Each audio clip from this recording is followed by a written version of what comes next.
ढोलकपुर नाम का एक गांव था। ढोलकपुर गांव की सबसे खास बात यह थी कि गांव में सब मिलजुल कर रहते थे। दूसरे गांव और कस्बे के लोग ढोलकपुर की एकता की मिसाल दिया करते थे, लेकिन कुछ समय से ढोलकपुर के लोग बंजर जमीन और पानी के लिए तरस रहे थे। इस नदी में एक बूंद भी पानी नहीं बचा है। कुएं सूख गए, नदी सूख गई और हैंडपंप से तो 3 घंटे पानी चलाओ तब जाके एक बूंद पानी आता है। इस नदी को देखकर तो मुझे प्यास लग रही है। इसलिए मैं कह रहा हूँ हमें कुछ दिनों के लिए शहर चले जाना चाहिए। कम से कम वहाँ पे 2 वक्त के खाने का इंतजाम तो हो जाएगा। शहर जाए तो जाए भी कैसे? हमारे पास तो उतने पैसे भी नहीं है। शहर यही पास में थोड़ी ना है जो चलकर चले जाओ। बैलगाड़ी, ट्रेन और कई सारी गाड़ियों का भी किराया बहुत ज्यादा हो गया है। तुम ये सही कह रही हो भाग्यवान। अब हमारा कुछ नहीं हो सकता। चलो गांव की तरफ जाकर देखते हैं।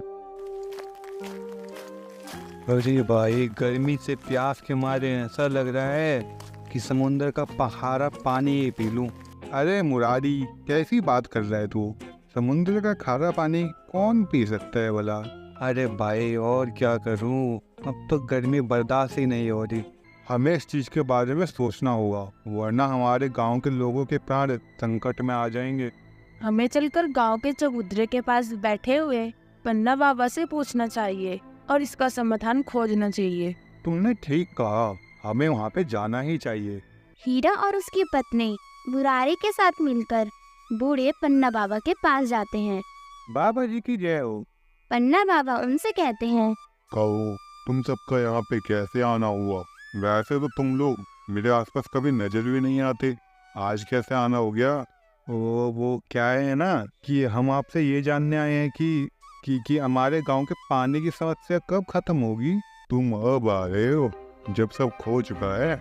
हम कुछ समझे नहीं महाराज, आप कहना क्या चाहते हैं? एक बार खुल के बताइए ना। सारे गांव वालों को इकट्ठा करो और चलो मेरे साथ।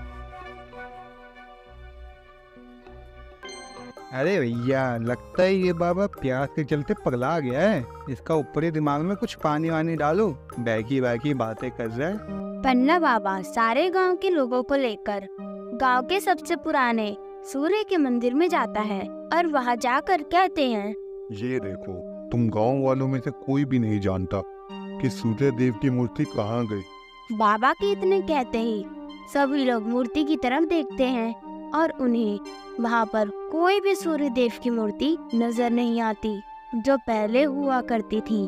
ये कैसे हो सकता है? मैं तो पिछले महीने ही यहाँ पे आया था, तब तो मूर्ति यही थी।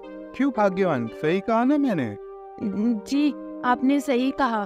पता नहीं ये कैसे हो गया। अरे मूर्ति मंदिर में ना होने से ऐसा क्या हो गया?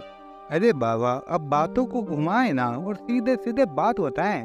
फिर बाबा ने सारी बातें गांव वालों को बताई। तुम सबको याद होगा, महीने भर पहले से ऐसा एक व्यक्ति यहाँ पे घूमने आया था। जी बाबा, मुझे अच्छे से याद है और वो मंदिर में ही रुका हुआ था। अरे वाह, ये मंदिर तो बहुत ही पुराना लग रहा है। अगर मैं इस मंदिर की मूर्ति को बेच दूं, तो मैं रातों रात धनवान हो सकता हूँ, लेकिन इसके लिए मुझे बड़ा सा षड्यंत्र रचना होगा। शहरी व्यापारी शहर के कुछ चोरों को कुछ पैसे देता है और उन्हें मंदिर की मूर्ति चुराने के लिए कहता है। दोपहर के समय जब सभी गांव वाले अपने घर में सो रहे होते हैं, तभी चोर आकर मूर्ति को चुरा लेते हैं। तुम गांव वालों को शर्म आनी चाहिए कि तुम्हारी नजरों के सामने दिन दहाड़े चोरी हो गई और तुम समझ नहीं पाए। धिक्कार है ऐसे वक्तों पर। अरे बाबा, मैं अब भी नहीं समझ पाया कि बात क्या है। अरे उस मूर्ति से गर्मी का क्या लेना देना? अरे भैया, सूर्य देव की मूर्ति जब तक गांव में थी तब गांव खुशहाल और अपना मंगलमय जीवन जी रहा था। मूर्ति चोरी होने की वजह से ही इतनी सारी दिक्कतें हमारे गांव में हो रही है। ठीक कहा हीरामणि ने, जब तक वो मूर्ति अपने सही स्थान पर नहीं होगी तब तक ये दिक्कतें ऐसे ही बढ़ती रहेगी। हीरा और मुरारी, तुम दोनों शहर में जाके उस मूर्ति को ढूंढो और उसे इसी जगह पे फिर से स्थापित करो। आपका हुक्म सर आंखों पर। हम अभी शहर के लिए रवाना हो रहे हैं। भाग्यवान, तुम कुछ खाना बांध कर हमें दे दो, हम आज ही शहर के लिए निकलेंगे। बाबा की बात सुनकर हीरा और मुरारी शहर जाने के लिए तैयार हो गए। मुरारी और हीरा सामान लेकर शहर के लिए निकल गए। पूरे 2 दिन बाद वो शहर पहुँचे। तब हीरा ने कहा, अरे मुरारी, इतने बड़े शहर में हम उस व्यापारी को कहाँ ढूंढेंगे? सिर्फ तुमने ही उसे देखा है, मुझे तो पता भी नहीं है वो दिखता कैसा है। शैतान हमेशा अंधेरे में नजर आता है।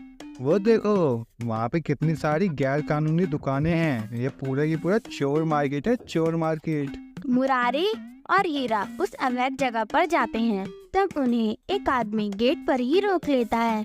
अरे अंदर कहाँ चल दिए? अंदर जाना मना है। अरे भैया, हम व्यापारी साहब के लिए एक बेशकीमती तोहफा लेके आए हैं। अरे पहले बताना था ना कि तुम मालिक के दोस्त हो।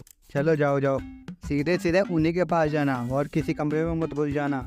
हीरा और मुरारी दोनों उस घर के अंदर गए और वहां जाकर देखा कि घर के अंदर एक छोटा सा तालाब है, जिसके अंदर कई सारी बेशकीमती मूर्तियां रखी हुई हैं और वो शहरी व्यापारी फोन पर किसी से बात कर रहा है। दोनों छुपकर उसकी बातें सुनने लगे। साहब, आप आ रहे हो ना? मैंने मूर्तियों को छुपा के रख दिया है और किसी को कोई भी शक नहीं होगा। आप शाम तक आ जाइए और पैसों का बक्सा लेके आइएगा।